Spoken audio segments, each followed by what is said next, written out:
मेरे बारे में जो सबसे ख़ास बात जो मुझे लगती है वो ये है कि मैं वादी में पैदा हुआ। मैं कश्मीर में पैदा हुआ, हम एक ब्राह्मण परिवार के हैं। वहाँ पर 89 आते आते वहाँ माहौल ख़राब हुआ, माहौल बिगड़ा। क्या सर्कमस्टांसेस हैं, everybody is aware of that. तो 1989 आते आते मैं और मेरे जो पिता हैं, मेरे मतलब हमारा जो परिवार है, हम वहाँ से कहिए उजड़ के, मैं ये लफ्ज़ बरतना नहीं चाहता, मगर हम वहाँ से सब छोड़ छाड़ के हमें आना पड़ा। जब मैं कश्मीर छोड़ा तो मैं 7 साल का था, लेकिन मुझे सारा याद है वहाँ का। मैं अभी भी चला जाऊँगा तो मैं शायद पहुँच जाऊँगा सब जगहों पे जहाँ हम उस वक्त खेलते कूदते थे। तो कि ये हरा पेड़, ये तपता हुआ लाल सूरज, एक हरा पेड़, एक तपता हुआ लाल सूरज, दोनों मिलकर जो बनाते हैं उसी छाँव के रंग की हो तुम। ये हरा पेड़, एक तपता हुआ लाल सूरज, दोनों मिलकर जो बनाते हैं उसी छाँव के रंग की हो तुम। माफ करना है छाँव सी लड़की, बात का हमको ढंग है ही नहीं, सांवला कोई रंग है ही नहीं। चांद सा रूप दूध सी रंगत, चांद सा रूप दूध सी रंगत, सारे रंगों की एक साजिश है।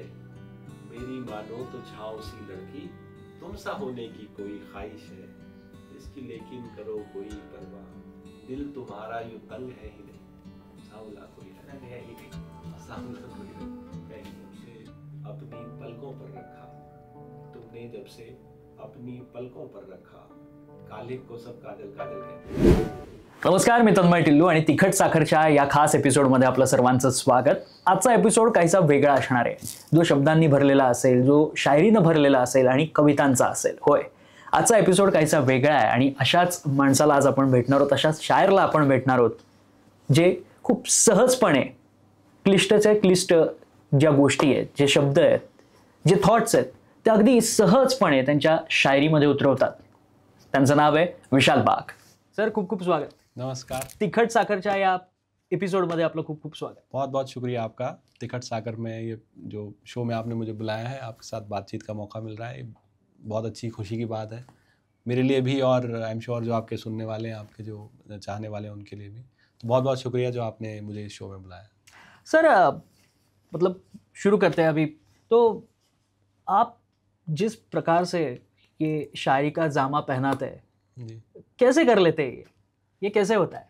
देखिए, मुझे ऐसे लगता है कि जो शायरी है वो आप बीती और जग बीती के बीच की एक लाइन है। बहुत सारी ऐसी बातें जो आप पे बीती हैं और बहुत सारी ऐसी बातें जो आपने बीतते हुए देखी हैं जग पे, लोगों पे। तो इनके बीच का एक लाइन है जिसको आप जीते चले जाते हैं। तो जो मैंने लिखा है वो या तो भोगा है, अच्छा, या फिर कम से कम देखा है, जिसकी वजह से ये जो आपको लग रहा है कि मैं लफ्ज़ों का जामा किसी भावना को पहना रहा हूँ, उसकी वजह इतनी सी है कि वो कम से कम देखा हुआ है या महसूस किया हुआ है। तो आपकी जो जिसे संवेदना कहें, जो आपके इमोशन है, जब वो आपके सराउंडिंग के साथ कनेक्ट हो जाते हैं तो आपके मुंह से हुई निकली हुई हर बात जो है वो शेयर हो जाती है, शायरी हो जाती है। तो ये मेरा सीक्रेट है जो मैं आपके साथ शेयर कर रहा हूँ। जी। तो मेरे ख्याल से आपकी जो एक शायरी है कि मैंने जब से अपनी पलकों पर रखा है, तो वो कहाँ से आई? वो देखिए, किसकी पलकें थी वो? चूँकि मैं एक आम आदमी हूँ और उस पर शादीशुदा आम आदमी हूँ तो मैं आपको यूँ कहूँ कि एक मैंने देखी हैं वो पलकें जिनकी बात है कि तुमने जब से अपनी पलकों पर रखा, कालिक को सब काजल काजल कहते हैं। और इश्क में पागल ही तो होना होता है, तो पागल हैं जो मुझको पागल कहते हैं। तो ये कहिए, जैसे आप रोज़मर्रा की चीज़ें, आपके आसपास की चीज़ें, शायरी के साथ मैं देखता हूँ ये ख़ास एक कहिए जितने भी कला की अलग अलग विधाएं हैं, शायरी के साथ ये ख़ास है कि ये कंटिन्यूस, लगातार ये आपके बैक ऑफ द माइंड चलती चली जाती है। जैसे आप पेंटर हैं मानिए, तो आप एक ख़ास जगह बैठेंगे, एक ख़ास तरह का आपको सेटअप चाहिए और तब जाके आप पेंट करेंगे। आप सिंगर हैं तो आप देखेंगे कौन सा पहर चल रहा है, उस हिसाब के राग आप प्रैक्टिस करेंगे। आप डांस करते हैं, फिर वही चीज़ है, एक्टर हैं, फिर वही चीज़ है। शायरी के साथ, कविता के साथ ये है सेटअप कि ये बैक ऑफ योर माइंड ये चलती रहती है। तो अक्सर जैसे आप कोई भी शायर जब ये कहता है कि मैं शायर हूँ, तो उसे कहते हैं हाँ वो तो ठीक है, और क्या आप करते हैं जी। वो इसीलिए कहते क्योंकि वो किसी को डिस्टर्ब नहीं कर रहा है। जो मेरा शायर है वो किसी को डिस्टर्ब नहीं कर रहा है, मेरे परिवार को डिस्टर्ब नहीं कर रहा, मेरी सराउंडिंग को डिस्टर्ब नहीं कर रहा है, और वो लगातार चलता चला जा रहा है। जिसकी वजह से आप जब लिख रहे हैं, आप जब पढ़ रहे हैं, तो जितना जितना आप अपने सराउंड से कनेक्ट होते चले जाते हैं, उतना सिंपलर, उतना बेहतर आप लिखते चले जाते हैं। तो शायरी को लेके मेरा जो पॉइंट ऑफ व्यू है वो यही है।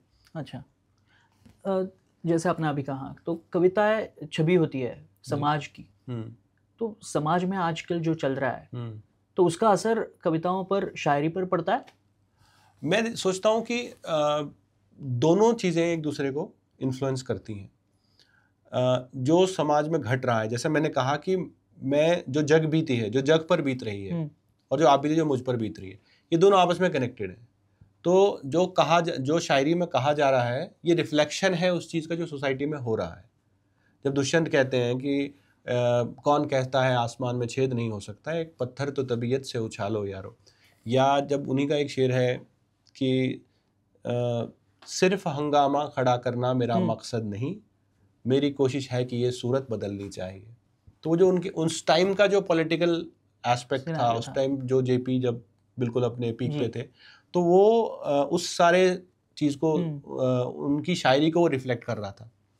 तो वो जब इसी तरह से सोसाइटी भी अपने शायर से, अपने राइटर से, अपने पत्रकार से ये एक्सपेक्ट करती है कि मेरी बात करो। अच्छा। क्योंकि जो आम आदमी है उसके पास वक्त नहीं है ये सब करने का। तो उसने, जैसे आपके शायर होने का, जैसे मेरे शायर होने का किसी को कोई फायदा नहीं है, ठीक, मेरे से जो आसपास जुड़े लोग, उनको कोई फायदा नहीं मेरे शायर होने का। बावजूद उसके वो मुझे एक पेडेस्टल पे बिठाए हुए हैं कि यार विशाल तो शायर है, या आप तन्मय तो पत्रकार हैं, राइट। अब आप पत्रकार हैं, एक जॉब की तरह भी तो है, राइट। बावजूद इसके आपको एक पेडेस्टल मिला है, तन्मय आए हैं, फला शायर है, फला राइटर है। तो उसकी जो कहिए मेहनताना है, फिर वो एक्सपेक्टेशन है सोसाइटी की कि चूंकि मैं आपको एक रिगार्ड दे रहा हूँ, एक रिस्पेक्ट से ट्रीट कर रहा हूँ, तो अब जब मेरे साथ समस्या है जी, अब जब मेरे यहाँ कोई प्रॉब्लम है या कुछ अच्छा भी हो रहा है मेरे साथ, तो उस पर बात करो, उस पर बोलो। इसलिए ये तवक्को है शायर से, इसलिए ये एक्सपेक्टेशन है पोएट से या पत्रकार से, म्यूजिशियन से और लोगों से कि कुछ खराब हो रहा है तो आपने इस पर कुछ कहा नहीं। से मेरा ताल्लुक कश्मीर से है जी, 370 जब हटी तो मुझे बहुत से लोगों ने फ़ोन किया मुझे कि यार 370 हट गया, आपने शेर नहीं कहा उस पर। मैं सोचता हूँ कि 370 के हटने का एक आम इंसान की रोज़मर्रा की ज़िंदगी पे कोई ज़्यादा फ़र्क नहीं पड़ा। हाँ, इसका हटना ज़रूरी था, मैं ये मानता हूँ, लेकिन रोज़मर्रा की ज़िंदगी को असर नहीं है। लेकिन जो मेरा सुनने वाला है, जो मेरा पढ़ने वाला है, जो मेरा जानने वाला है, उसके यहाँ एक एक्सपेक्टेशन है कि मैं 370 पे शेर कहूँ। तो मैंने कहा कि बुरा हो चारा गर तेरा बुरा हो, हमारा जख्म शोहरत था हमारी, तो उसके कारण हम एक जाने जा रहे थे, हाँ 370 थे, अब वो हट गई, उस बात ही नहीं होती उस पर। तो इट इज़ लाइक दैट। तो आपके यहाँ सोसाइटी जो है वो पोइट्री को या आर्ट फॉर्म को, अपने वक्त की आर्ट फॉर्म को इन्फ्लुएंस करती है, और आर्ट फॉर्म जो है अपने वक्त की सोसाइटी को इन्फ्लुएंस करता है। आप देखेंगे कि ख़ास तरह का एक म्यूज़िक, ख़ास तरह की एक शायरी पॉपुलर हो रही है। तो it is reflective of what is happening in the society, how society is आगे कैसे बढ़ रही है, सोसाइटी कैसे बदल रही है। कि जैसे मैं अक्सर ये बात होती है, जैसे शायद मुझे ऐसा लगता है कि ह्यूमैनिटी ने ये मान लिया है कि एवोल्यूशन पूरा हो चुका है। अच्छा, ठीक है जी। मगर मैं ऐसा सोचता हूँ कि शायद नहीं हुआ है, वो कंटिन्यूअल प्रोसेस है। हम इवॉल्व होते चले जाएंगे, होते चले जाएंगे, होते चले जाएंगे, और एवोल्यूशन का जो एंड रिजल्ट है वो खूबसूरत ही हो, ये ज़रूरी नहीं है। अच्छा, कि ऐसा भी हो सकता है कि हम ये जो हमारा जो सिविलाइज्ड सेटअप है, सिविलाइज्ड ह्यूमन है, it could be an intermediary stage, कि बीच का कोई जगह है कि हम एक कहिए बिल्कुल एक लोथड़े से, एक सिंगल सेल से होते होते यहाँ तक आ गए, और हमने सिविलाइजेशन के जरिए अपनी तमाम जो इनहिबिशंस हैं, अपनी तमाम जो कहिए टेम्पटेशंस हैं, उनको अरेस्ट करके ये वाली स्टेज हासिल कर ली है। क्योंकि एवोल्यूशन कंटिन्यू है, हो सकता है हम और फाइन और सिविलाइज्ड हों, या ये भी हो सकता है कि हम और खराब होके फिर वापस वो चले जाएं। तो मैं मतलब ये सोचता रहता हूँ ये कंटिन्यूअसली। तो जो मेरी पोइट्री है, जो मैंने लिखा है, वो मेरी सोसाइटी का रिफ्लेक्शन है। ऑन टॉप ऑफ दैट जो मेरा अपना कॉन्शियंस है, मेरा अपना जो फिनेस है, मेरा अपना जो सोचना समझना है, उसका पार्ट है। एट द सेम टाइम जो मेरी सोसाइटी है वो मेरे लिखे हुए का रिफ्लेक्शन है। तो ये दोनों आपस में एक दूसरे को कॉम्प्लीमेंट करते चले जाते हैं और इस प्रोसेस में दोनों आगे बढ़ रहे हैं। मैं पहले आज से 10 साल पहले तक ये कहता कि ग्रो कर रहे हैं, लेकिन अब मैं ये नहीं कहना चाहता। अच्छा, अब मुझे लगता है कि वो आगे बढ़ रहे हैं। वो कहाँ तक जाएंगे only time will tell, but that is how it is. They are complementary to one another. तो विशाल जी, आपने कश्मीर की बात कही, आप कश्मीर से है। कश्मीर से अमरावती, अमरावती से पूना, ये सफर कैसा था? इस बीच क्या क्या हुई, क्या क्या हुआ था? देखिए, मेरी पैदाइश जो है, मेरे बारे में जो सबसे ख़ास बात जो मुझे लगती है वो ये है कि मैं वादी में पैदा हुआ। मैं कश्मीर में पैदा हुआ। हम एक ब्राह्मण परिवार के हैं और मेरे घर में संस्कृत, कश्मीरी और फ़ारसी जी, ये लगभग एक ही लेवल पे बह रही थी चारों तरफ। और वहाँ पर 89 आते आते वहाँ माहौल ख़राब हुआ, माहौल बिगड़ा। क्या सर्कमस्टांसेस हैं, everybody is aware of that. तो 1989 आते आते मैं और मेरे जो पिता हैं, मेरी मतलब हमारा जो परिवार है, हम वहाँ से कहिए उजड़ के, मैं ये लफ्ज़ बरतना नहीं चाहता, मगर हम वहाँ से सब छोड़ छाड़ के हमें आना पड़ा। और हम आके थोड़े से वक्त के लिए जम्मू बसे, फिर वहाँ से हम हिमाचल में ट्रांसफ़र हो गए। तो हिमाचल में एक जगह है धर्मशाला। हाँ, वो चूँकि कश्मीर से मिलता जुलता मौसम है, बाकी चीज़ें हैं, तो हम लोग वहाँ आके बस गए। और उसके बाद पढ़ाई स्कूल की मेरी चल रही थी। सोचने में जब मैं कश्मीर छोड़ा तो मैं 7 साल का था, लेकिन मुझे सारा याद है वहाँ का। मैं अभी भी चला जाऊँगा तो मैं शायद पहुँच जाऊँगा सब जगहों पे जहाँ हम उस वक्त खेलते कूदते थे। तो वहाँ से फिर मैं हिमाचल आया, तो मैं नवोदय में पढ़ा अगले 7 साल तक, 8 साल तक, 12वीं तक मैं वहीं था। उसके बाद इंजीनियरिंग के लिए मैं यहाँ महाराष्ट्र आया। अच्छा, सीधा महाराष्ट्र आ गया जी। तो महाराष्ट्र में एक जगह है यवतमाल, विदर्भ साइड में आती है। तो वहाँ अमरावती यूनिवर्सिटी में एक कॉलेज है जहाँ मैं पढ़ा हूँ। वहाँ मैंने इंजीनियरिंग कंप्लीट की और इंजीनियरिंग ख़त्म करने के बाद मैं डिग्री करके वापस नॉर्थ चला गया पढ़ने लिखने, मतलब नौकरी के लिए। अब नौकरी में ढूंढ रहा था, पढ़ लिख तो मैं यहाँ गया। तो नौकरी ख़त्म हुई, वहाँ मैं 2005 से मैं वहाँ पहुँच गया। वहाँ जॉब चल रही थी और वहाँ नौकरी करते करते फिर 2018 में पूना में एक कंपनी में मुझे नौकरी मिली। तो मैं वहाँ से वापस पूना आ गया। तो पिछले 6 साल से यहाँ मैं पूना में हूँ। तो इस बीच शब्दों का खेल कहाँ से शुरू हुआ? मतलब किसने इंस्पायर किया? शायरी कब से आने लगी? फिर ये इस बीच क्या क्या हुआ? मतलब देखिए, शायरी मुझे ऐसे लगता है अब मतलब, और थोड़ा सा इसमें ऐड करना चाहूँगा कि जो घटनाएं हुई, लाइक कश्मीर छोड़ना पड़ा, फिर हिमाचल में आए, इसका सब असर शायरी में या कविताओं में रिफ्लेक्ट हुआ? जी, 2 बातें हैं। पहले तो शायरी की हम बात करें तो मेरे, जैसे मैंने कहा, मेरे घर में माहौल था शायरी का। मेरे जो ग्रैंडफादर है पंडित रंजनाथ बाग, वो लिखते थे, कश्मीरी में लिखते थे, वो फ़ारसी में लिखते थे। और मेरे जो फादर हैं उनको सुनने का बहुत शौक़ था। तो हमारे घर में बहुत कैसेट्स थे और बहुत चीज़ें उस टाइम चलती थी। तो यहाँ से मुझे लगता है, अब जब मैं हाइंडसाइट में सोचता हूँ अपनी शायरी को लेके, कि हाँ, यहाँ से वो चीज़ शुरू हुई है जहाँ थोड़े बहुत मुझे वर्ड्स के प्रति एक मेरा अट्रैक्शन नेचुरल भी है। मैंने किताब में भी जिक्र किया उसका कि अगर कोई आरती चल रही है मान लीजिए, तो मेरे माइंड में वो उसका रिलीजियस एस्पेक्ट इतना नहीं चलता था। वो जो बोला जा रहा है, वो जो गाया जा रहा है, वो जो ओम जय जगदीश जो फिलौरी साहब की एक है, मतलब पंजाब के फिलौरी साहब उन्होंने लिखी है, तो वो जो चल रही है, तो मैं सोच रहा हूँ अपने दिमाग में कि ये खल कामी का क्या मतलब है ना। मैं मूर्ख खल कामी, ऐसे ना। अब खल कामी में एक ही वर्ड में पढ़ते हैं। मैं ये खल कामी तो कुछ सुना ही नहीं मैंने, ये होता क्या है। देन आई टॉक टू मैं अपने दादा से पूछता हूँ, तो वो कहता है कि ये 2 लफ्ज़ हैं, 2 अलग अलग है, खल अलग है, कामी अलग है। तो मुझे समझा, अच्छा ये मतलब है।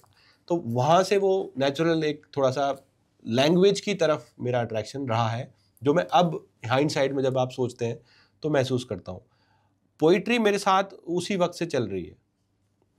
मैं स्कूल में रहा तो मैं तमाम जो राइटिंग है क्रिएटिव, चाहे वो एसेज लिखने हैं आपको, जैसे मैं भाषणों में बहुत पार्टिसिपेट करता था, तो जो भाषण लिखना है तो मेरे जो टीचर्स थे वो कहेंगे कि मैं लिख के देता हूँ आपको, तो मैं उनसे लिख के वो ले लेता था कि हाँ आप दे दीजिए मुझे, पर मैं वो नहीं कभी पढ़ता था। फिर मैं बैठ के अपना लिखूंगा और मेरे को कुछ सूझेगा, और जब जाके मैं किसी भाषण में किसी में जब मैं बोल रहा हूँ तो मैं वो कुछ और ही बोल रहा हूँ, तो 3-4 बार क्या हो तो टीचर ने लिख के देना बंद कर देगी, यार तू सुनता तो है नहीं बात।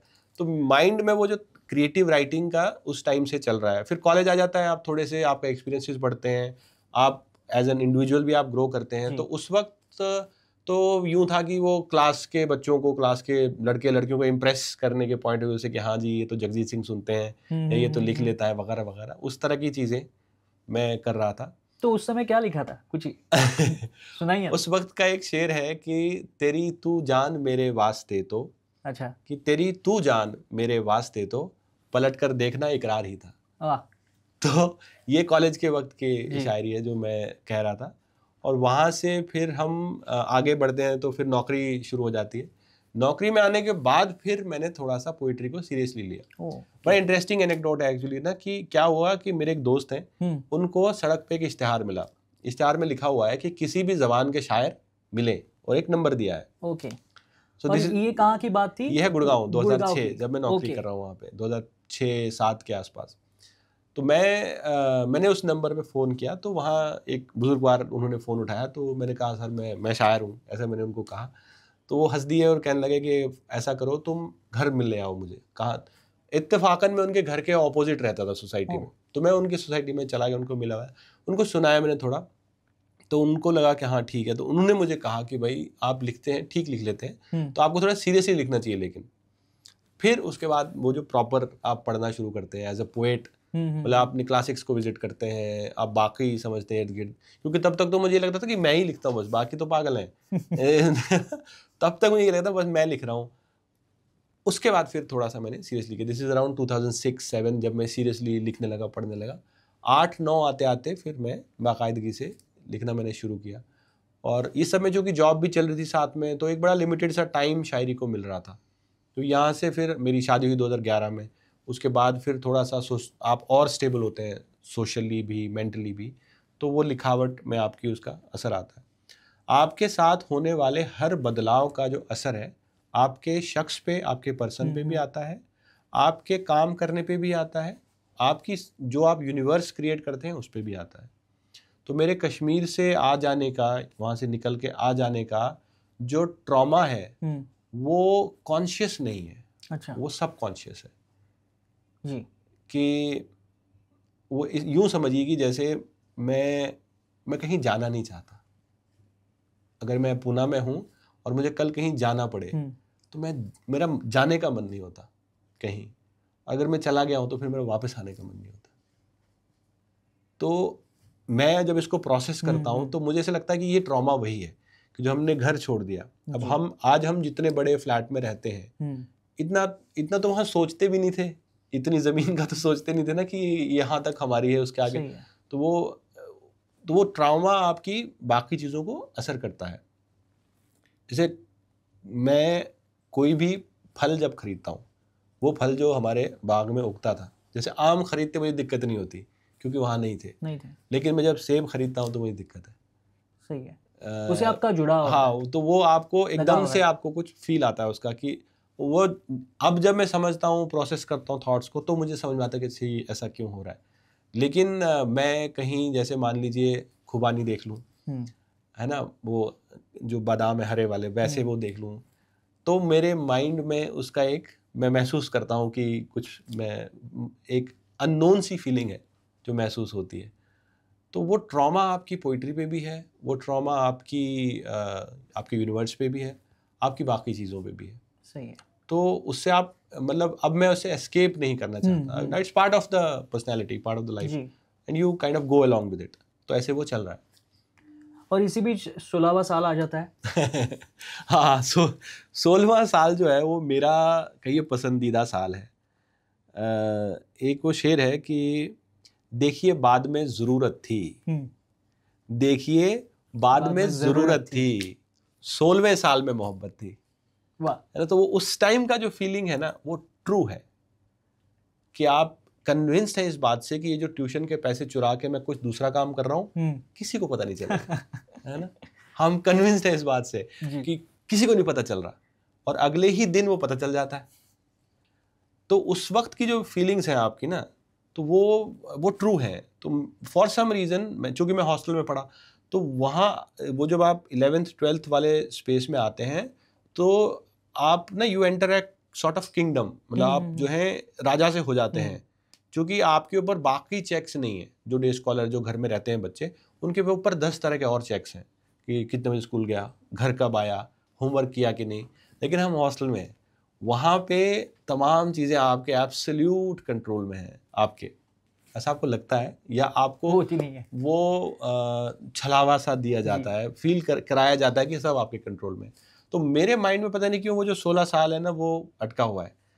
तो जैसे बहुत से शेर हैं कि उम्र ये मेरी सिर्फ लबादा, मेरे खद्दो खाल का है, मेरा दिल तो मुश्किल से कुछ 16-17 साल का है ना। 16वां साल लग गया जैसे उसने जब हाथ फेरे चेहरे पे, साफ दिखता है तेरे चेहरे पे, इश्क डाले है डेरे चेहरे पे, इतनी शिद्दत से देखिए मुझको, नील पड़ जाए मेरे चेहरे पे। तो 16वां साल लग गया जैसे उसने फिर हाथ फेरे चेहरे पे। तो वो एक पार्ट है, एक फेज़ है लाइफ का, जो मैं मेरी किताब में अपना मनोज मुंतशिर जी ने प्रीफेस लिखा, तो उन्होंने जिक्र किया है इसका कि मुझे ये लगता है कि विशाल का 16वां साल बीता नहीं कभी। तो इट इज़ लाइक दैट। तो मेरे साथ वो है उस वक्त की जो प्योरिटी है, मतलब बाय नेचर मैं प्योरिस्ट हूँ, थोड़ा सा आइडियलिस्ट हूँ थोड़ा सा। तो वो because of that phase of जो आपकी लाइफ का होता है, उसकी जो प्योरिटी है वो आपके साथ साथ चलती है। तो वो मेरे साथ जो 16वां साल है वो जुड़ा हुआ है, और वो मेरी शायरी में बहुत है। मैंने 16 साल बहुत लिखा है, बहुत ज़्यादा लिखा है। जी। आपके बुक के बारे में बात करें जी, दीवाना हूँ वीराना तक जाना है, क्या मतलब है, क्या थॉट था ये, और क्या है? जैसे मैंने जिक्र किया, मैं ब्राह्मण परिवार में पैदा हुआ, तो हमारे यहाँ जो कथा है, मतलब भागवत की है या जो पुराण की कथा है, वो चल रही हैं लगभग। मतलब शाम को आपको कोई ना लोरी नहीं सुना रहा है, वो कोई ना कोई कहानी सुना रहा है। अब जो मेरी दादी हैं या मेरी माँ है, मेरे दादा है, ये बहुत पढ़े लिखे लोग तो नहीं हैं, इनको बहुत ज़्यादा कहानियाँ नहीं पता। लेकिन ये जो रिलीजन का पार्ट है, जो हम माइथोलॉजी कहते हैं, अनफॉर्चुनेटली हमारी हिस्ट्री का पार्ट है, ये उनको घुला हुआ है। तो यही कहानी वो हमें सुना रहे। तो भागवत में एक कथा है जो मैंने सुनी कहीं से कि जो गोपियां हैं वो असल में पिछले किसी जन्म में ऋषि थे जिन्हें खूब तपस्या की। तो एक दिन जब नारायण खुश होते हैं उनसे, तो उनसे कहते हैं कि हाँ भाई, तपस्या पूरी हुई तो मांगो क्या। तो वो पलट के उनसे पूछते हैं कि हमारा छोड़, हम तो पापी लोग हैं, तू बता कि तू क्या दे सकता है ना। तो वो कहते हैं कि मैं आपको मोक्ष दे सकता हूँ। तो कहते हैं मोक्ष का क्या मतलब हुआ? कि भाई आप ईश्वर तत्व हो जाएंगे, आप में समा जाएंगे, एंड ये जो चक्कर है घूमने का ये खत्म हो जाएगा। तो कह रहे इसमें क्या है, इसमें तो कोई बात नहीं है, तो तू हमें यहीं रख, लेकिन मौज में रख। तो यही फिर आगे जाके गोपियां बन के आते हैं। तो यहाँ से थॉट शुरू होता है मेरे माइंड में। इस वक्त मैं ये पढ़ रहा था। एट द सेम टाइम, क्योंकि मैंने बहुत लिमिटेड लिखा है, जो मेरा लिखा है मुझे ध्यान है उसकी स्टोरीज कि मैं कब क्या सोच रहा था। इसी दौरान में मैं जो बच्चन साहब की मधुशाला है वो किताब पढ़ रहा था। उसमें एक रुबाई है कि मैं कायस्थ कुलोद्भव मेरे पुरखों ने इतना ढाला, मेरे तन के लोहू में है 75% हाला, पुश्तैनी अधिकार मुझे है मदिरालय के आंगन पर, मेरे दादों परदादों के हाथ बिकी थी मधुशाला। तो वो कायस्थ है, वहाँ थोड़ा पीने का चलन है, तो वहाँ से वो चीज़ें मिक्स हो रही हैं। पहला जो शेर आया हुआ कि दानिशमंदो रास्ता बतला सकते हो। दानिशमंद कहते हैं इंटेलेक्चुअल्स को कि दानिशमंदो रास्ता बतला सकते हो, दीवाना हूँ वीराने तक जाना है। फिर कहता है जन्नत वाले थोड़ा पहले उतरेंगे।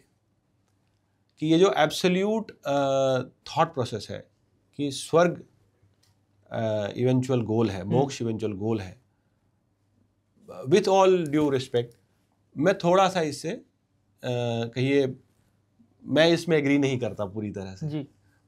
इकबाल का शेर है कि बागे बहिश्त से मुझे, बागे बहिश्त माने गार्डन ऑफ एडन, ठीक है, कि बाग़े बहिश्त से मुझे हुक्म सफ़र किया था क्यों, कि मुझे आपने भेजा क्यों, कारे जहाँ दराज है, दुनिया का काम बाकी है, अब मेरा इंतज़ार कर।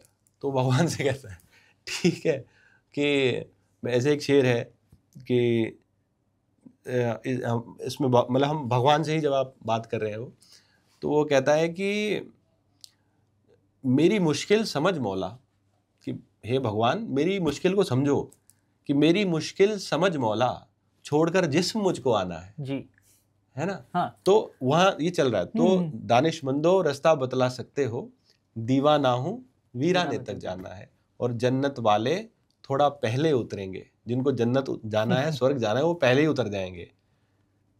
जन्नत वाले थोड़ा पहले उतरेंगे, रिंदों को तो मैखाने तक जाना है। तो बियॉन्ड जो मोक्ष है, हमने एक इमेजिनेशन की है, सही है, कि जन्नत वाले थोड़ा पहले उतरेंगे, रिंदों को तो मैखाने तक जाना है, उनको और आगे से आ जाना है, उनको एक और जर्नी करनी है। तो ये सारा इसके पीछे का प्रोसेस है जो चल रहा है, जो मेरी कविता की जो कहानियाँ हैं वो यही है। लेकिन बुक की एक स्पेशलिटी है जो हाथ से लिखी गई है। हाँ वो क्या है? मतलब काफ़ी बुक्स देखते हैं, प्रिंट होती है, बिकती है, लेकिन आपकी बुक में एक सहजता है, जैसे आपकी शायरी में होती है, वो सहजता बुक में भी दिखती है। वो सहजता आती कहाँ से, और बुक के बारे में? देखिए, एक ना हम इस वक्त एक बहुत अनफॉर्चुनेट दौर में है, आई एम सॉरी कि अगर ये पेसिमिस्टिक साउंड करे, जहाँ पर हम फोटो से, वीडियो से compete कर रहा है। लिखा हुआ जो लफ्ज़ है, जो लिखा हुआ शब्द है, वो उसका डायरेक्ट मुकाबला किसी तस्वीर से है। हाँ। उसका डायरेक्ट मुकाबला वीडियो से है। अब वीडियो की जो एंगेजमेंट है, तस्वीर का जो अट्रैक्शन है, एक बेचारा सादा लफ्ज़ जो कागज़ पे लिखा हुआ है सफ़ेद पे काले से, वो कैसे उसके बराबर जाएगा, ये मेरे माइंड में चल रहा था जब मैं किताब को लेके सोच रहा था। तो हमने सोचा कि किताब को ना हम ऐसे प्रेजेंट करें कि कुछ तो उसमें आउटसाइड ऑफ वो बीइंग अ रिटन वर्ड, उसके इतर उससे कुछ हम ऐड कर सकें। एंटर्स डॉक्टर शिरीष शिरसाट, जो मास्टर कैलीग्राफर हैं, बहुत ही बेहतरीन आर्टिस्ट हैं। तो मैंने सर को कहा कि मैंने कहा सर ऐसे एक किताब मैं कर रहा हूँ। फॉर्चुनेटली मेरी सोशल मीडिया से उनकी थोड़ी बहुत बातचीत थी, तो एक हमारे दोस्त हैं, उन्होंने इंट्रोड्यूस कराया हमें। तो मैंने कहा सर ऐसे एक किताब है, तो हम ये सोच रहे हैं, तो क्या ये पॉसिबल है कि आपकी मतलब कैलीग्राफी की हम कुछ मदद लें। तो उन्होंने कहा कि मैं जो मेरी हैंड राइटिंग है उसको हम डिजिटाइज कर सकते हैं। तो फिर ये किताब उनकी हैंड राइटिंग में लिखवाई गई। तो ये सारा हैंड रिटन है जो आपकी जो किताब आप देखते हैं। और उसके बाद उन्होंने कहा कि यूँ करेंगे, कुछ शेर हैं जिनको हम इलस्ट्रेट करेंगे थ्रू कैलीग्राफी। तो फिर कुछ शेर उन्होंने चुने कि इनको हम इलस्ट्रेट करेंगे। तो ऐसे करके ये जो 160 पन्ने हमने जुटाए हैं किताब के, ये every piece of paper, every leave in the book is a piece of art. मतलब वो एक छोटा सा, जितना भी मेरी जितनी हैसियत है, डॉक्टर साहब तो बहुत बड़े आर्टिस्ट हैं, पर मेरी जितनी हैसियत है, जितनी मेरी लिखावट में कहिए जोर है, उससे कोशिश की गई कि हर पेज ऐसा क्रिएट किया जाए कि which is a visual appeal to outside of the poetry. तो दैट विल ऐड, तो जहाँ हम शायद थोड़ा सा compete कर पाएँ। फॉर्चुनेटली कुछ हद तक तो हम कर पाएँ कंप्यूटर वीडियो से भी, लेकिन किताब फिर किताब है। तो इसमें ये हमने एक तो ये कैलीग्राफी इंट्रोड्यूस की हमने, इसमें स्केचिंग कराई हमने, कुछ नीलेश यादव साहब हैं उन्होंने किया, यहीं मतलब बम्बई में रहते हैं, जे आर्ट्स कॉलेज से हैं वो। और उसके बाद में फिर कवर जो है वो उन्होंने ही क्रिएट किया इसका। और द इंटरेस्टिंग थिंग इज़ कि किताब जब भी बनती है तो हर आर्टिस्ट का ही होता है कि 2-3 ऑप्शन मुझे दिखाइए कवर के। तो उन्होंने ये एक बना के भेजा, और ये एक ही है। ही सेंटेड की विशाल ये है, तुम एक बार देख लो। मैंने एक नज़र उसको देखा, मैंने कहा सर यही है, डन। और केवल कलर स्कीम को लेके थोड़ा बहुत डिस्कशन हुआ है कि सर मुझे सनराइज़ की शेड्स में जाना है, मैं केसर छोड़ के आया हूँ तो मुझे यहाँ ऑरेंज चाहिए, मुझे सनराइज़ चाहिए। जो मेरी प्रोग्रेस है, जितना भी मैं लिमिटेड प्रोग्रेस कर पाया हूँ, मेरे हर ट्रॉमा को ये मेरा जवाब है।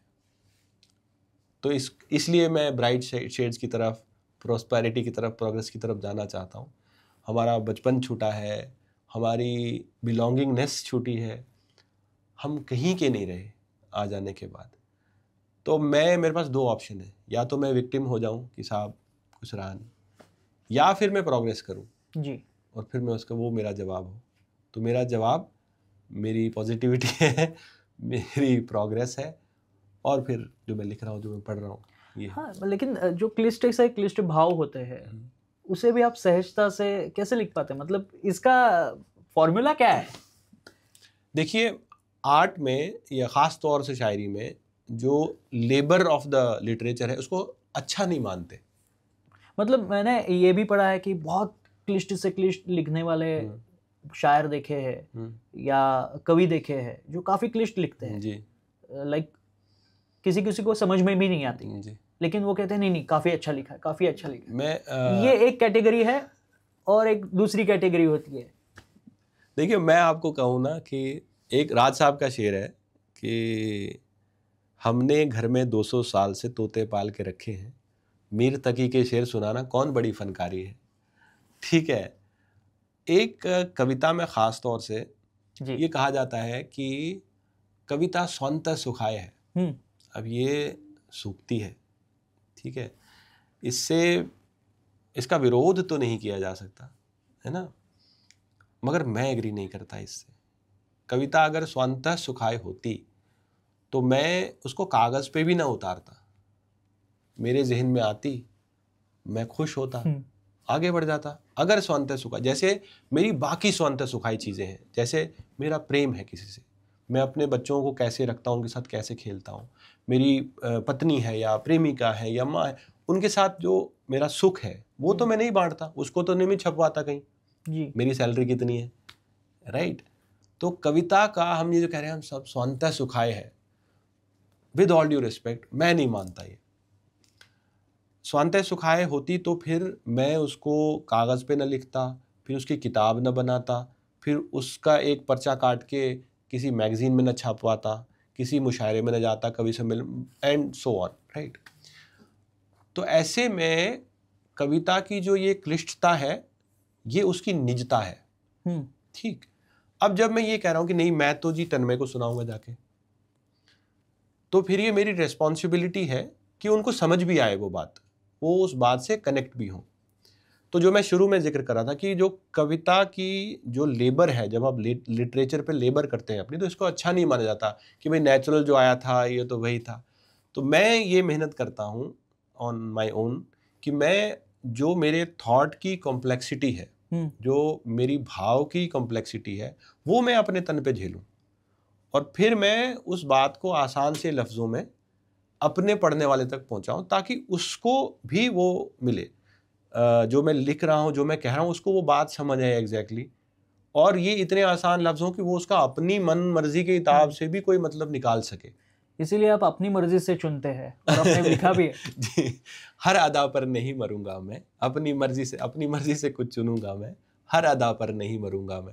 अच्छा, मुझे एक बात जरा सा ये रोक के मुझे कहनी है कि इतने जो शेर हैं ये मुझे याद नहीं है जितने आपको ध्यान में आ रहे हैं। मैं आपका काफी फैन हूँ। So kind of, thank you. तो ये जो इसीलिए मैं थोड़ा सा कहना चाहूंगा कि जो सहजता है वो भाती है दिल को। बहुत शुक्रिया। तो वो एफर्ट कॉन्शियस है। मैं चाहता हूँ कि समझ आए बात जो मैं कह रहा हूँ और फिर आप उसका मनमर्जी का मतलब भी निकालें जी, कि आपको जो उसका मीनिंग समझ में आ रहा है। अब अगर मैं उसको रखूँ बिल्कुल कसा हुआ तना हुआ, तो फिर वो जो मैं कह रहा हूँ उतनी बात हो रही है ना, तो उसको आगे बढ़ेगी कैसे वो बात। जैसे फॉर एग्जाम्पल ये शेर है, दानिशमंदो रास्ता बतला सकते हो दीवाना हो। अब कितने लोग मुझे इसको वापस जब भेजते हैं तो वो लिखते हैं दुनिया वालों रास्ता बतला सकते हो दीवाना हो। मैं समझता हूँ यार मुझे दीवाना ये लिखना चाहिए था, मैंने क्यों लिखा दानिशमंदो, राइट जी। तो वो जो थॉट की सिंप्लिसिटी मैं कह रहा हूँ, थॉट के सिंप्लीफाई हो जाना, ये एज ए राइटर मेरी रिस्पॉन्सिबिलिटी है। अगर मैं राइटर बनना चाह रहा हूँ तो अगर वो स्वतः सुखाए है तो जो मैं महसूस करता हूँ एक शेर कह के, जैसे अभी ताज़ा कुछ चीज़ें चल रही हैं जी कि रास्ता उसका, अब उसका रास्ता कब तक निहारती आंखें, अब उसका रास्ता कब तक निहारती आंखें, सो हमने उसकी तरफ खुद उछाल दी आंखें, है ना। तो थॉट की सिंप्लिसिटी जो है ना, जो वर्ड की जो सिंप्लिसिटी है वो मुझे अट्रैक्ट करती है। तो मैं चाहता हूँ कि वो जो सिंप्लिसिटी है वो जो जो लिसनर है, जो रीडर है, उन तक वो पहुंचे। वो क्यों आया? आप क्यों कविता पढ़ रहे हैं? आपको कविता पढ़ के तो कुछ फायदा नहीं है। ये है नहीं कि स्विच ऑन होगा, पंखा चलेगा, हवा आएगी। कविता से ऐसा नहीं होगा। कविता एक एस्केप है मेरी रियलिटी से। मैं अक्सर कहता हूँ कि मेरी जो शायरी है वो मेरा नेवरलैंड है, मेरा टैबू लैंड है। वो सब चीज़ें जो मैं महसूस नहीं कर सकता क्योंकि मैं सोशल सेटअप में बंधा हुआ हूँ, क्योंकि मेरे इर्द गिर्द एक दुनिया है, क्योंकि उसकी अपनी एक लिमिटेशन है, दुनिया की इमेजिनेशन की एक लिमिटेशन है।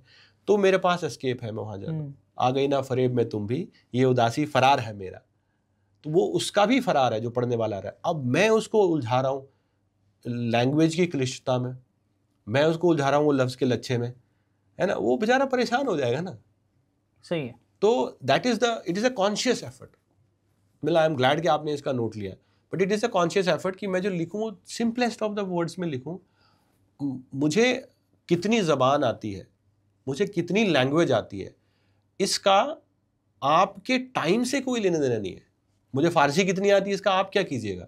आप मेरी किताब पढ़ रहे हैं, वो जो 4 पन्ने आपके सामने हैं, उससे आप कितना कनेक्ट होते हैं, that is the whole point of it.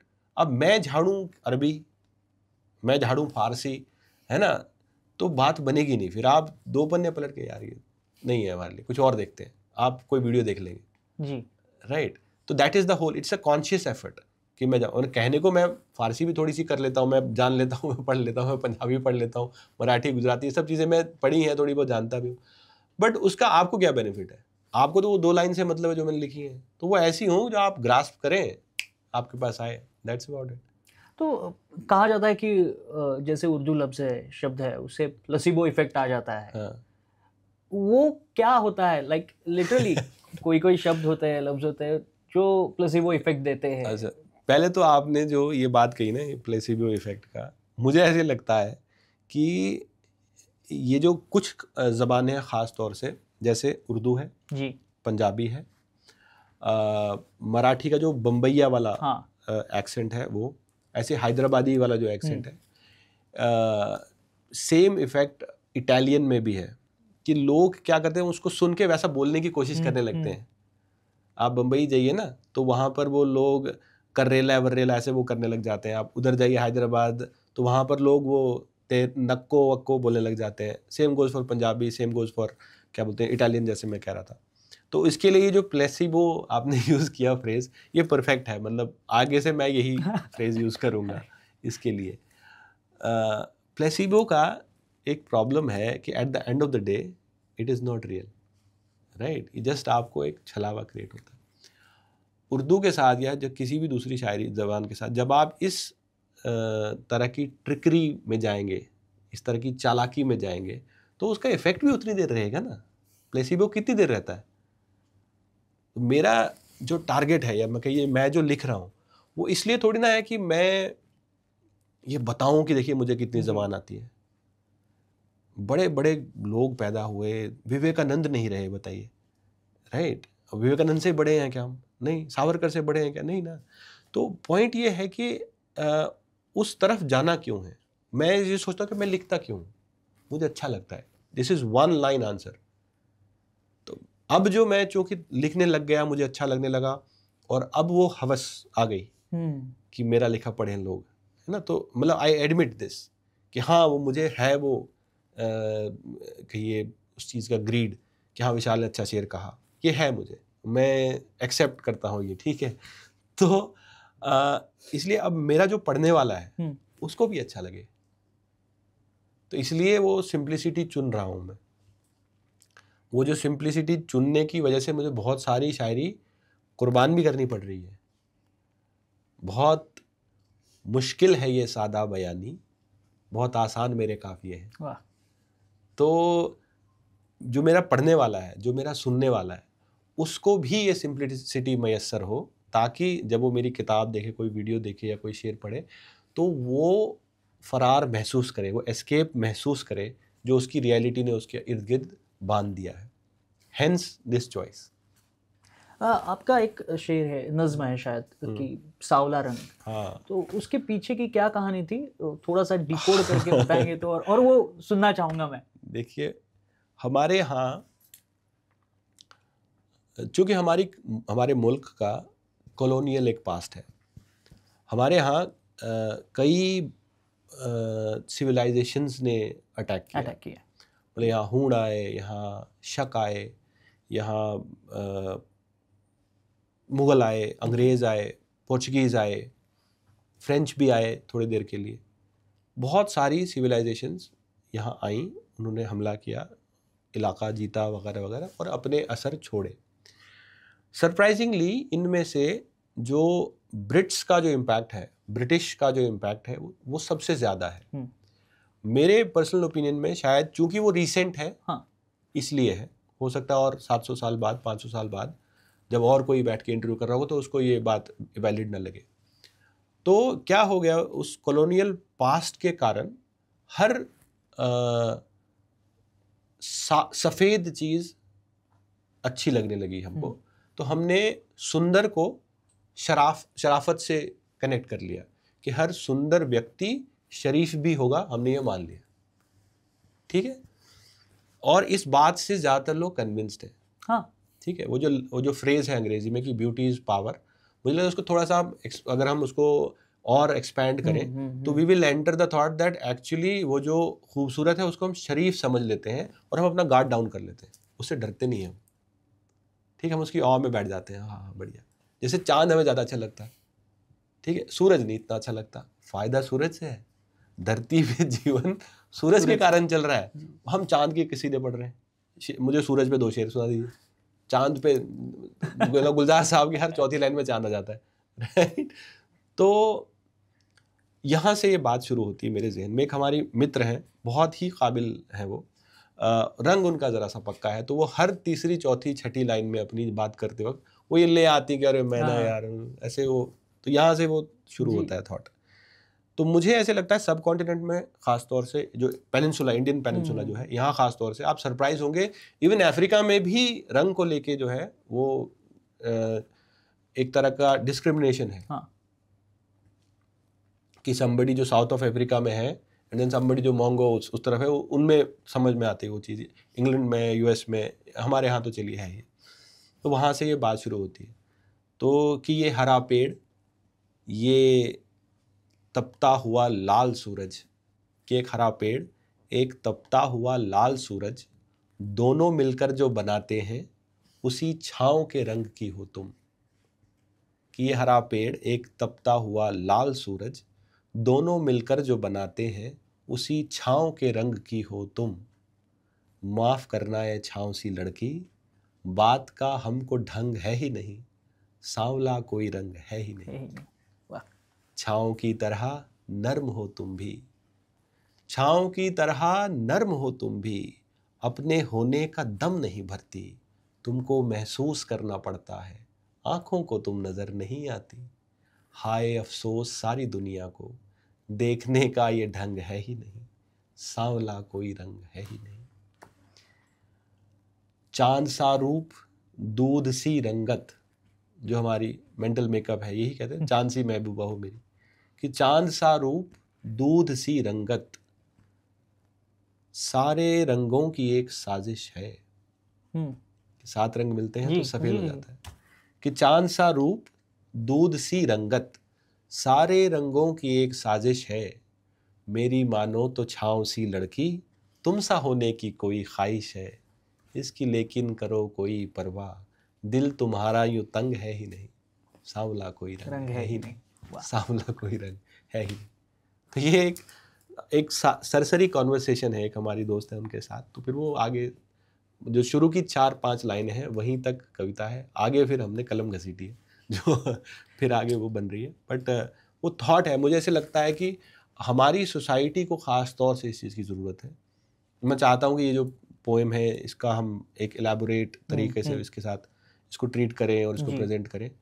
पर मैं ये जो मैंने देखे हैं लोग, मैंने महसूस किया है लोगों को ये वाला फेज़, जो अपने कलर के कारण जो है वो थोड़ा सा अपने आप को कम मान लेते हैं, समझते नहीं, मैं लफ्ज़ बरत रहा हूँ, मान लेते हैं कि यार हम तो थोड़े ऐसे हैं, या आप नॉर्थ की तरफ आप जाएंगे ना, तो वहाँ तो ये बाकायदा ताना दिया जाता है लड़कियों को कि भाई तुम जो थोड़ी सी जिसका रंग है पक्का है, जिसका थोड़ा सा, तो कहते काम काज और सीख लो, मतलब दूसरा कोई गुण जो है वो अपने अंदर समो लो, ताकि ये बात तुम्हारी अंडरलाइन हो जाए, मतलब ये ओवरसाइट हो जाए इसकी।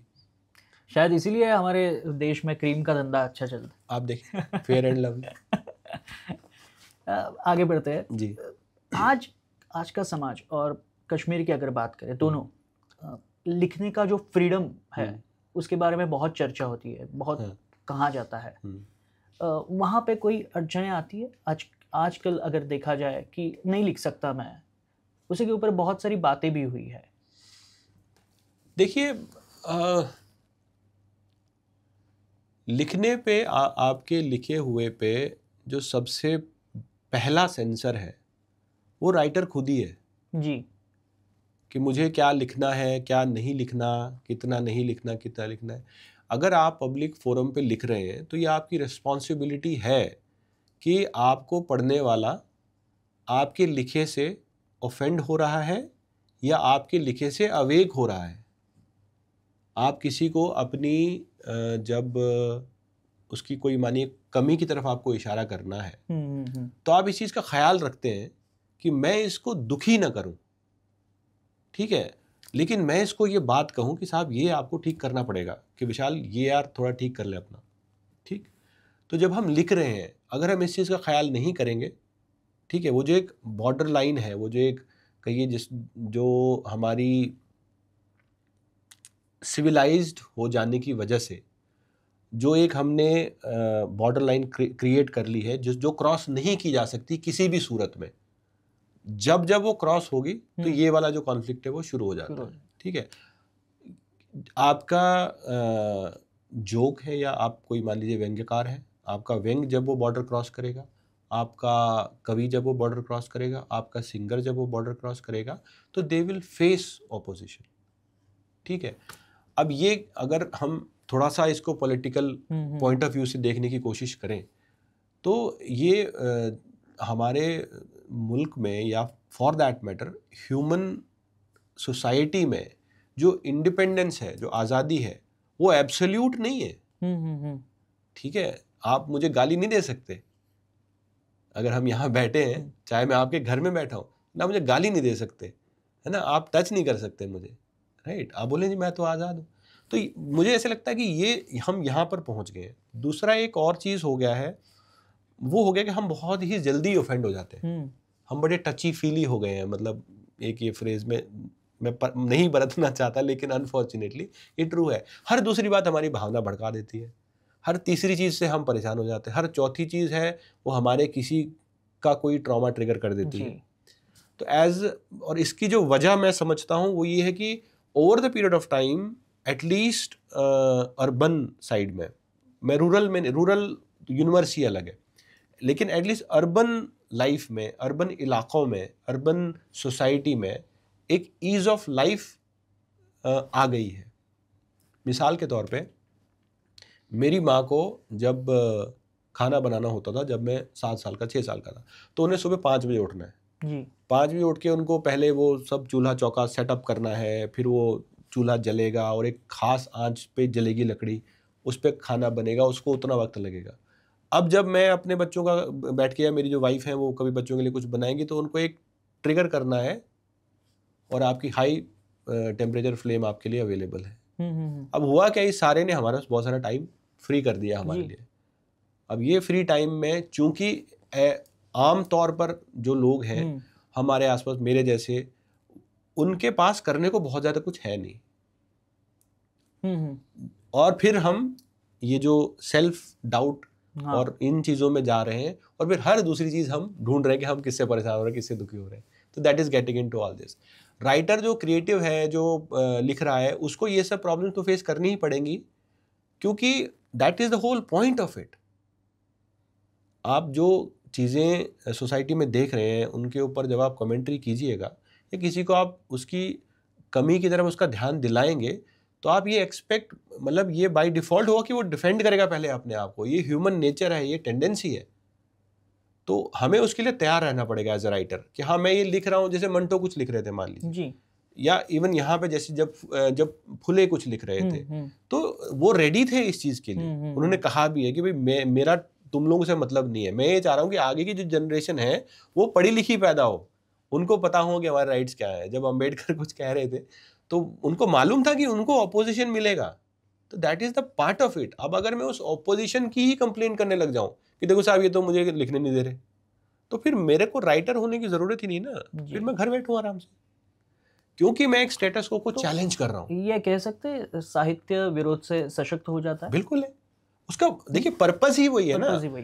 हम जो लिख रहे हैं, एक मिनट के लिए हम इसको पॉलिटिकल से थोड़ा सा साइड में लेके चलते हैं, जो हम जनरली लिख, जैसे अब मैंने इकबाल का आपको एक शेर सुनाया, या उन्होंने कहा एक शेर उनका बड़ा इंटरेस्टिंग, कहते हैं खुश, उन्होंने एक मस्जिद देखी जो टूट रही थी या पुरानी हो रही थी, तो उन्होंने कहा कि खुश हुए थे मस्जिद वीराना देखकर, मेरी तरह खुदा का भी खाना खराब है। ठीक है, तो मतलब मेरा भी घर जो है वो टूटा फूटा सा, और ये खुदा का घर भी है जो टूटा फूटा सा है। अब ये कितना, अगर देखा जाए इसको, तो ये कितना डेप्थ में और कितना विरोध है, मतलब अब फ्रंट विरोध है, राइट। तो मुझे ऐसे ही लगता है कि आप अगर एज अ राइटर जब आप कोई चीज़ लिख रहे हैं, हर लिखी हुई चीज़ किसी न किसी बात से टकरा रही है, एज अ राइटर आपको उसके रेपरकशन के लिए तैयार रहना पड़ेगा। उस वक्त आपकी मदद क्या करेगा, वो जो बॉर्डर लाइन का आपने ध्यान रखा था, जो मेरे को महसूस होता है, वो जो हम भूल गए हैं कि वो बॉर्डर लाइन कहाँ है, जो कौन सी लाइन है जो क्रॉस नहीं करनी है, उसकी वजह से ये सारे कॉन्फ्लिक्ट्स हैं, और उसकी वजह से ये जो सारी बात आती है इस मुल्क में, या फॉर दैट मैटर ग्लोबली। क्या किताबों का बैन होना नया है? क्या किसी फिल्म का बैन होना नया है? किसी गाने का, किसी आर्टिस्ट का विरोध होना क्या नया है? नहीं, होता आ रहा है, हमेशा से होता रहा है। मगर वो आर्टिस्ट उतने बड़े थे, किशोर कुमार बैन हो गए ऑल इंडिया रेडियो पे। किशोर कुमार न तो लाइव गा सकते, ना उनका गाना बजाया जा सकता है। किशोर कुमार तो नहीं रोते उसके लिए। उन्होंने क्या किया भाई, किशोर कुमार उतने बड़े बड़े होते चले गए, इवेंचुअली चलते हैं गाने उनके। लेकिन इसी से जुड़ी एक बात है कि आजकल जो भी आए सोशल मीडिया पे 4 लाइनें डाल देता है, खुद को समझता है मैं पोएट हूँ, मैं शायर हूँ। इसे कैसे देखते हो आप? ये कविता सस्ती हो रही है आजकल? मतलब सस्ती मैं ऐसा नहीं कहूँगा, हर एक चीज़ साहित्य होती है, लेकिन प्रसिद्धि मिलाने के लिए मतलब डाल देते हैं और लाइक्स के पीछे भागते हैं, शेयर्स मिलते हैं, उसी के पीछे दौड़ रहे हैं सब लोग। देखिए, मैं कुछ कहूँगा, मेरा भी एक सोशल मीडिया अकाउंट है, मेरा भी एक इंस्टाग्राम अकाउंट है, मेरा भी एक यूट्यूब चैनल है जी। तो मुझे लाइक्स और मुझे शेयर्स और कमेंट्स अच्छे नहीं लगते। मैं ऐसा नहीं कहता। मैं कह रहा हूँ कि बात होती है कि वो मीटर में भी नहीं होता है, लेकिन डालने की जिद होती है, मैं डालता हूँ, मैंने डाल दिया। देखिए, ये चीज़ें हमेशा होती रही हैं, ठीक है। मेरा लिखा हुआ मीटर में है, मीटर में नहीं है। तो जो कविता का जो छंद है, या फॉर दैट मैटर किसी भी फॉर्मेट का जो डिसिप्लिन, जो रूल एंड रेगुलेशन है उसका, जैसे आप कोई ब्रॉडकास्ट करते हैं तो उसका एक स्ट्रक्चर है आपके पास कि ये आप ओपन करेंगे, ये आपका मिडिल पॉइंट्स है, ये आपका क्लोजिंग है। इसी तरह से पोइट्री का भी एक छंद है, उसका भी बाकी चीज़ें हैं। तो इनका जो रिस्पेक्ट करना, इनका रिगार्ड करना जो है ना, वो हमने उसको बंधन मान लिया है। लेकिन ये जो छंद है, ये जो मीटर है, ये जो काफिया है, ये कविता का बंधन नहीं, उसका अनुशासन है, ठीक है। यही वो चीज़ें हैं जो एक बात को कविता बनाती हैं या दूसरी बात को कहानी बनाती हैं, राइट। तो इनका रिगार्ड करना ज़रूरी है, क्योंकि ये सिर्फ इतना नहीं है ना कि हाँ यार मुझे कोई बात सूझ रही है, मैं लिख रहा हूँ, अब ये शेर हो गया है, ऐसा नहीं है। वो शेर की ट्रेडिशन है, मीर तकी मीर चले आ रहे हैं, है ना, गालिब हुए इसी जो गज़ल कह रहे हैं, है ना, अमीर खुसरो हुए जो गज़ल कह रहे हैं। तो आप उस ट्रेडिशन के साथ तो ट्रैम्पल नहीं कर सकते, उसका आप अपमान नहीं कर सकते। आप नया छंद कर दीजिए ना, आप नई कोई बहर कर दीजिए। तो मैं इसको ऐसे देखता हूँ कि वो जो सिंसियरली लिख रहा है, इवेंचुअली वो यहाँ पहुँचेगा। जो सिंसियरली लिख रहा है, जिसके मन में वाकई में कोई बात आ रही है, हाल फिलहाल में उसकी रियाजत या उसकी सर्कमस्टांसेस या फिर उसकी कहिए अभी हिम और हर बीइंग अ नाइव, उसको वहाँ ग्रामर की तरफ, उसके प्योरिटी की तरफ जाने से हो सकता है अभी उसको रोक रहे हो, उसकी जल्दी कह देने की जो ज़रूरत है। मगर अगर वो सिंसियरली उस चीज़ के प्रति कमिटेड है तो आप देखेंगे कि धीरे धीरे धीरे वो ट्रेडिशन की तरफ आ जाएगा, वो मीटर की तरफ उसकी केयर करने लगेगा, कदर करने लगेगा। जो ऐसे ही कहिए मोमेंटरीली, क्योंकि जैसे हमारे हर लड़के के जीवन में एक लॉन्ग हेयर फेज आता है, एक गिटार फेज आता है, एक बाइक फेज आता है, फिर वो, अब हम सारी उम्र तो बाइक नहीं चलाते रहते, एक दिन वो लंबे बाल वाला लड़का बाल कटा लेता अपने आप खुद ही, वो गिटार वाला गिटार छोड़ देता है। तो इसके साथ भी वही होगा। वो किसी का शेर है कि कुछ तो थक जाएंगे, कुछ भटक जाएंगे, जो बचेंगे तेरे बाम तक आएंगे। तो लास्ट में जो सिंसियरली लिखना चाह रहा है वो इवेंचुअली यहीं आएगा। वो ये धर्म की तरह है, समझ लीजिए ना। आप ईश्वर को मानिए, आप ईश्वर को नहीं मानिए, पर आप वो धर्मम चर, आप उस पर चल रहे हैं तो eventually you will reach the same place. तो मेरा टेक इस पे ये है कि मतलब मैं नहीं कहूँगा किसी को यार ये क्यों लिख रहा है, तो ये तो मीटर में नहीं है, मैं इस बहस में ही नहीं जाता क्योंकि ये वर्थ नहीं है। ठीक है, तो जो लिख रहे हैं, जो सिंसियरली लिख रहे हैं, वो इवेंचुअली यहाँ आ जाएगा, मेरा इस पे विश्वास पक्का है। आई एम कन्विंस्ड कि आखिर में जाके वो वहाँ पहुँचेगा जो उस, मतलब वो कविता की भी तो थोड़ी ताकत है ना, उसको भी तो थोड़ा क्रेडिट दीजिए कि वो आपको सही रास्ते पे ले ही आएगी। तो वो आ ही जाएंगे, जिनको आना होगा यहाँ पे वो पहुँच जाएंगे, बाकी होता रहेगा, अच्छी बात है ना। अभी मैं एक इंटरव्यू देख रहा था किसी सिंगर का, तो उन्होंने कहा कि मैं बड़ा खुश होता हूँ आजकल जो बुरे गाने बन रहे हैं। उन्हें कह रहे ऐसे क्यों आप कह रहे हैं? कहते हैं कि इससे ये हो रहा है कि मैं जो 90s में गा रहा था वो अभी भी रेलेवेंट है और मेरी अभी भी रॉयल्टी चल रही है जी। तो इट इज़ लाइक दैट। काफ़ी मतलब काफ़ी साल हो गए आप महाराष्ट्र से है, महाराष्ट्र में आए हुए, यवतमाळ है, पुणे में आए हैं, तो आपने मराठी में कुछ लिखने की कोशिश की है? मराठीत मला लिहिता नाही आलं, मी तुम्हाला सरळ सांगतो। मी कॉलेजला होतो जेव्हा, यवतमाळला होतो मी, आणि तिकडे मला त्या लोकांनी शिकवलं थोडंसं कसं बोलायचं, काय करायचं वगैरे, आणि मला असं होतं की हो मला मराठी बोलता येते। आणि इकडे आलो मी पुण्याला आणि मी फुल असं कॉन्फिडन्समध्ये होतो की अरे मला बोलता येते, काय नाही। इकडं मी जेव्हा मराठीत काही बोलतो तर ते लोक माझ्याकडे कसं तरी बघतात, आणि त्या मुलांनी आणि त्या मुलींनी मला काय शिव्या शिकवल्या मला तेव्हा विचारायला लागेल त्यांना। पण मराठीत लिहिणं म्हणजे खूप, तुम्हाला कोणत्याही भाषेत तुम्हाला लिहायचं असेल तर फक्त त्या भाषेतलं तुमचं ज्याला प्रॅक्टिकल आपण ज्ञान म्हणू किंवा बेसिक ग्रामर म्हणू, तेवढं तुम्हाला कळत असेल तर तेवढं त्या भाषेत तुम्हाला जर लिहायचं पण असेल तो पुरत नाही। म्हणजे तुम्हाला शब्द पाहिजे, शब्दांच्या मागचा जो संसार असतो, कॉन्टेक्स्ट ज्याला आपण म्हणू, तो पण तुम्हाला पाहिजे। फक्त मला म्हणजे 25-30 काही शब्द मला मराठीचे पाठ असतील आणि त्या 25-30 किंवा 50 शब्दांच्या बेसवर मी कविताही लिहू शकतो असं मला वाटत नाही। तर त्यामुळे मराठीत मी कधी प्रयत्नच नाही केला की अरे मी मराठीत लिहू का काही, कारण माझं लिहिणं जो आहे असं नाही की काही लिहायचं म्हणून लिहू मी, तसं नाही आहे। म्हणजे काही बोलायचं आहे मला तेव्हा मला लिहायचं आहे, तेव्हा मी लिहितो। त्याच्यामुळे मी जास्त काही असं खूप मोठं लिहिलं आहे असं आणि म्हणजे खूप अशा कविताचा मला म्हणजे 5-6 पुस्तकं लिहिले असं काही नाही। एकच पुस्तक आहे, मला 12 वर्ष झाली, आता 13 वर्ष झाली। त्याच्यामुळे मराठीत लिहिण्याचं मी कधी असं प्रयत्न नाही केला, पण वाचलंय मी।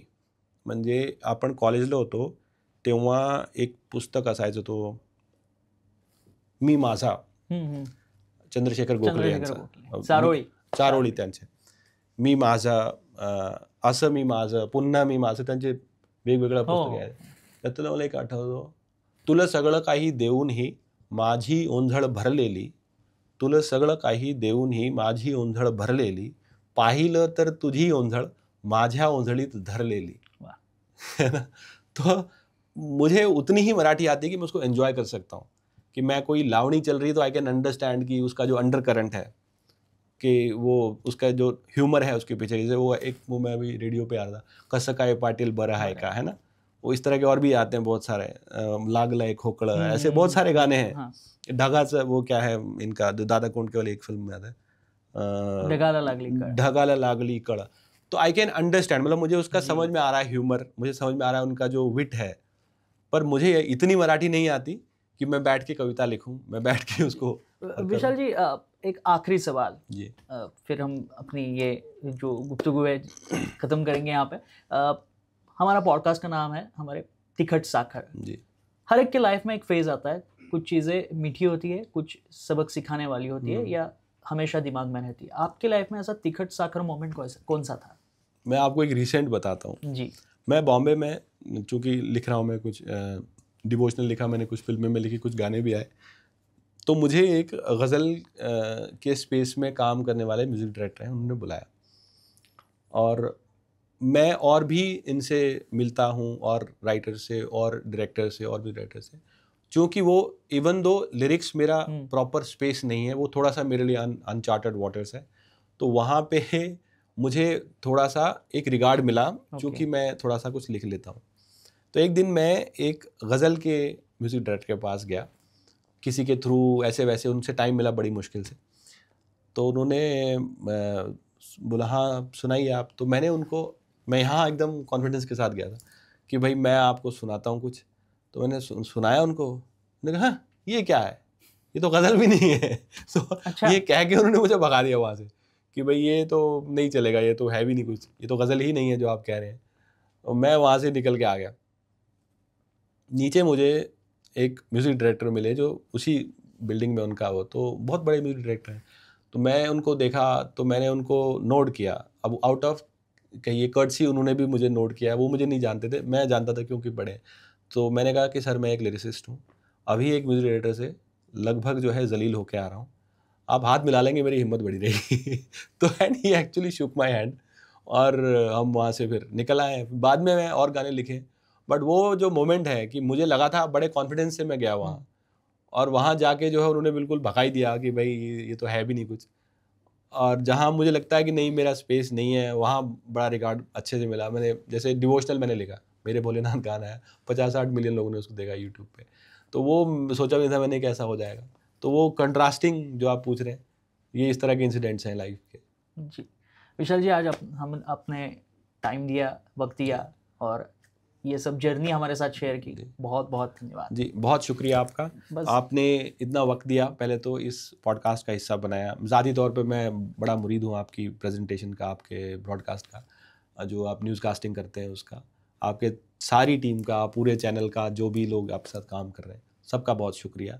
एक शेर है कि तुमने जब से अपनी पलकों पर रखा, तुमने जब से अपनी पलकों पर रखा, कालिक को सब काजल काजल कहते हैं। बहुत शुक्रिया, बड़ी मेहरबानी।